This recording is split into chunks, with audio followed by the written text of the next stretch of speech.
ہارون الرشید کا ایک بیٹا تھا جس کی عمر تقریباً 16 سال کی تھی۔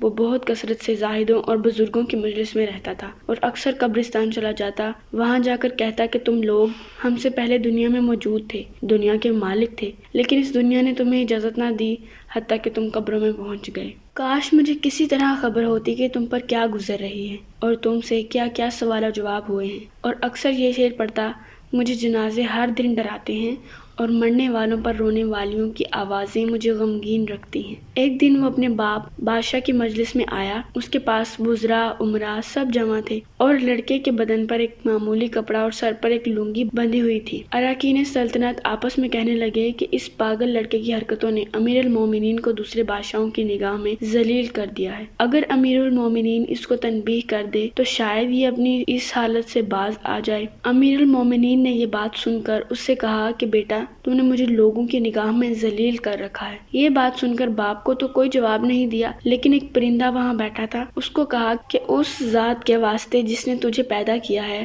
تم میرے ہاتھ پر آ کر بیٹھ جا۔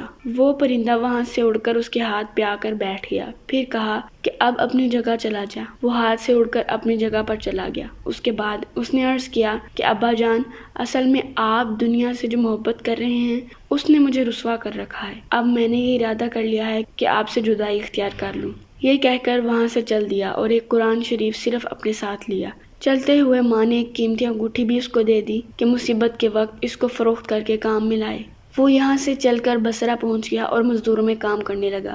ہفتہ میں صرف ایک دن ہفتے کو مزدوری کرتا اور 8 دن تک اس مزدوری کے پیسے خرچ کرتا، اور 8ویں دن پھر ہفتے کو مزدوری کرتا اور 1 درہم اور 1 دانک یعنی درہم کا چھٹا حصہ مزدوری لیتا، اس سے کم یا زیادہ نہ لیتا۔ 1 دانک روز خرچ کرتا۔ ابو عامر بصری کہتے ہیں کہ میری ایک دیوار گر گئی تھی، اس کو بنوانے کے لیے میں کسی معمار کی تلاش میں نکلا۔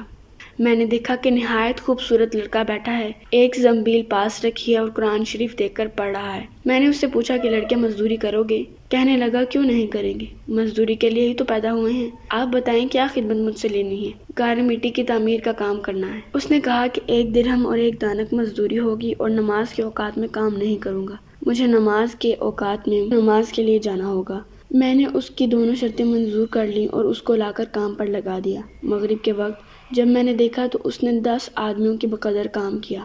میں نے اس کو مزدوری میں 2 درہم دیے۔ اس نے شرط سے زیادہ لینے سے انکار کر دیا اور 1 درہم اور 1 دانک لے کر چلا گیا۔ دوسرے دن پھر اس کی تلاش میں نکلا، وہ مجھے کہیں نہیں ملا۔ میں نے لوگوں سے تحقیق کیا کہ ایسی صورت کا ایک لڑکا مزدوری کرتا ہے، کسی کو معلوم ہے کہ وہ کہاں ملے گا؟ لوگوں نے بتایا کہ وہ صرف ہفتے کے دن مزدوری کرتا ہے، اس سے پہلے تمہیں کہیں نہیں ملے گا۔ مجھے اس کے کام کو دیکھ کر ایسی رغبت ہوئی کہ میں نے 8 دن تک تعمیر بند کر دی اور ہفتے کے دن اس کی تلاش میں نکلا۔ وہ اسی طرح بیٹھا قرآن شریف پڑھتا ہوا ملا۔ میں نے سلام کیا اور مزدوری کرنے کو پوچھا۔ اس نے وہی پہلی دونوں شرطیں بیان کی، میں نے منظور کر لی۔ وہ میرے ساتھ آ کر کام میں لگ گیا۔ مجھے اس پر حیرت ہو رہی تھی کہ پچھلے ہفتے کے دن اس نے 10 آدمیوں کا کام کس طرح کر لیا، اس لیے میں نے اس طرح چھپ کر کہ وہ مجھے نہ دیکھے اس کے کام کرنے کا طریقہ دیکھا، تو یہ منظر دیکھا کہ وہ ہاتھ میں گارا لے کر دیوار پر ڈالتا ہے اور پتھر اپنے آپ ہی ایک دوسرے سے چڑھتے چلے جاتے ہیں۔ مجھے یقین ہو گیا کہ یہ کوئی اللہ کا ولی ہے اور اللہ کے اولیاء کی غیب سے مدد ہوتی ہے۔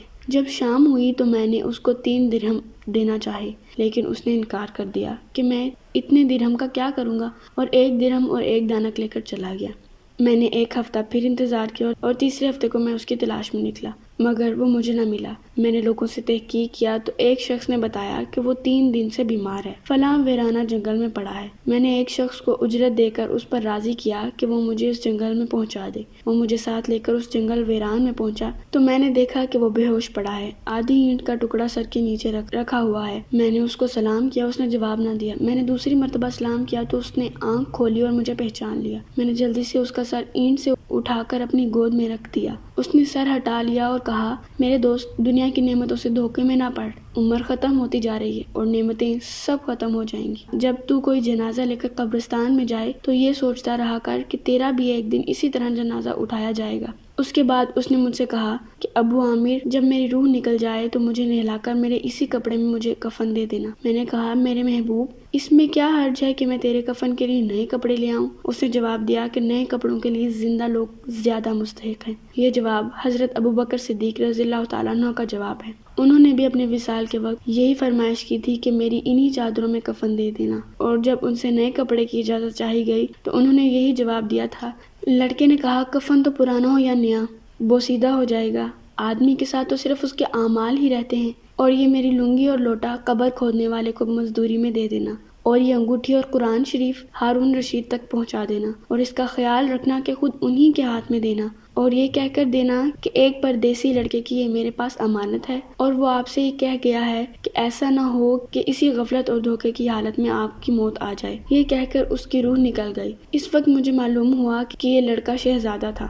اس کے انتقال کے بعد اس کی وصیت کے موافق میں نے اس کو دفنا دیا اور دونوں چیزیں گورکن کو دے دی، اور قرآن پاک اور انگوٹھی لے کر بغداد پہنچا، اور قصر شاہی کے قریب پہنچا تو بادشاہ کی سواری نکل ہی رہی تھی۔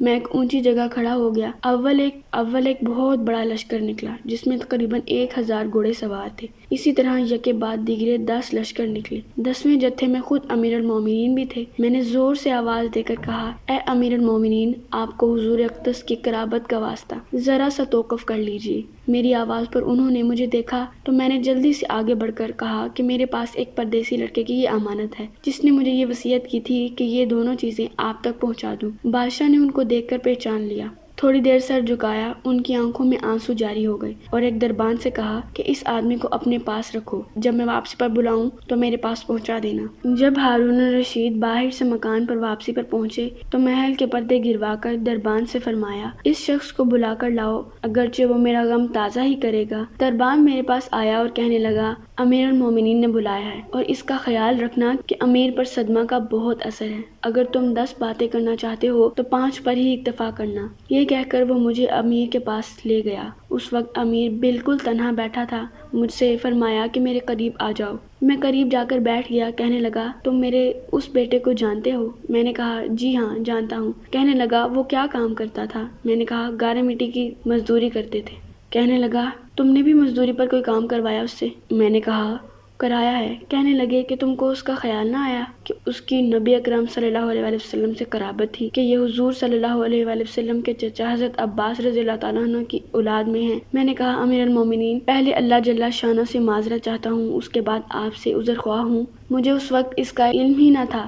مجھے ان کے انتقال کے وقت ان کا حال معلوم ہوا۔ کہنے لگے کہ تم نے اپنے ہاتھ سے ان کو غسل دیا ہے؟ میں نے کہا، جی ہاں۔ کہنے لگے، اپنے ہاتھ لاؤ۔ میرے ہاتھ لے کر اپنے سینے پر رکھ دیے۔ صاحب روز کہتے ہیں کہ کسی شخص نے ہارون الرشید سے اس لڑکے کے متعلق سوال کیا تو انہوں نے بتایا کہ میرے بادشاہ ہونے سے پہلے یہ لڑکا پیدا ہوا تھا۔ بہت اچھی تربیت پائی تھی، قرآن پاک بھی پڑھا تھا اور علوم بھی پڑھے تھے۔ جب میں بادشاہ بن گیا تو یہ مجھے چھوڑ کر چلا گیا۔ میری دنیا سے اس نے کوئی راحت نہ اٹھائی۔ چلتے وقت میں نے ہی اس کی ماں سے کہا تھا کہ اس کو یہ انگوٹھی دے دے۔ اس انگوٹھی کا یاقوت بہت زیادہ قیمتی تھا، مگر وہ اس کو بھی کام میں نہ لایا، مرتے وقت واپس کر گیا۔ یہ لڑکا اپنی والدہ کا بڑا فرمانبردار تھا۔ اس واقعے میں سمجھدار آدمی کے لیے بڑی سبق آموز باتیں ہیں۔